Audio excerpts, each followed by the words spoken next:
2020년 2월 6일 우리가 사는 이 지구라는 별에 새로운 나라가 탄생했습니다. 그 나라의 이름은 Others, 우리말로 크루즈국이라고 부릅니다.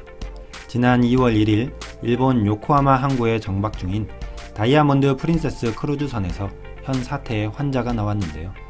2월 6일 20명 이상으로 급증하자 일본은 WHO의 결정을 근거로 통계를 제외시키겠다고 발표했죠. 덕분에 크루즈국이 탄생했는데요. 그런데 이 내막을 보면 상당히 재미있습니다.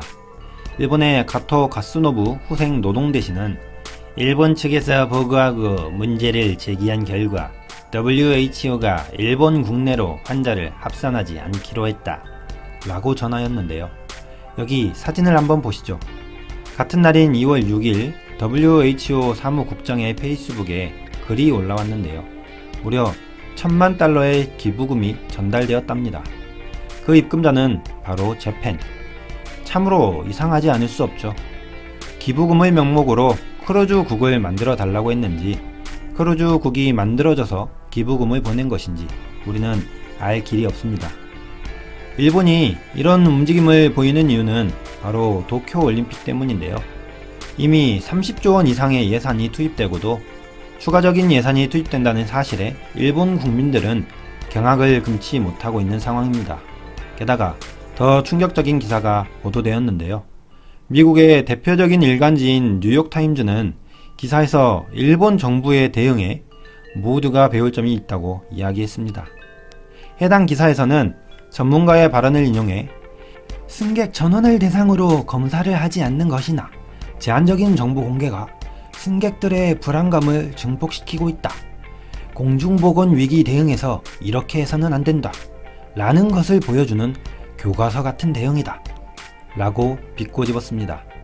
이를 전해들은 일본 정부는 하는 수 없이 크루즈국을 본국으로 합산하고 사람들의 격리처를 마련하겠다고 했는데요. 여기서 또 한 번 충격적인 결과를 발표합니다. 일본이 오직 도쿄올림픽만을 생각하고 있구나 라는 점을 엿볼 수 있는 대목인데요. 지난 영상에서 일본의 후쿠시마 원전이 현재까지도 얼마나 위험한지에 대해 자세한 이야기를 전해드린 바 있죠. 이번에 일본 정부가 격리 장소로 지정한 곳, 그곳이 바로 후쿠시마입니다. 아마도 일본 입장에서는 두 가지 효과를 누릴 수 있을 것이라고 생각할 텐데요. 첫 번째는 그나마 주민들이 적기 때문에 확산 피해를 최소화할 수 있으며 반발 역시 적을 것이라는 생각을 하겠죠. 두 번째는 격리자들을 수용함으로써 국제적으로 우리는 방사능을 극복했고 후쿠시마는 안전하다는 것이 입증된 상황이라고 암묵적으로 표현하고 싶을 것입니다. 한마디로 프레임을 씌우고 싶은 것이겠죠. 그런데 이러한 일본 정부의 대응과는 별개로 한국 정부의 대응은 미국도 인정하고 있죠. 미국 정부기관 소속인 질병통제예방센터는 한국을 감염병 안전등급 1등급으로 평가했습니다. 이에 WHO에서는 한국의 관련 자료를 요청했죠. 한국을 보고 배워야 한다.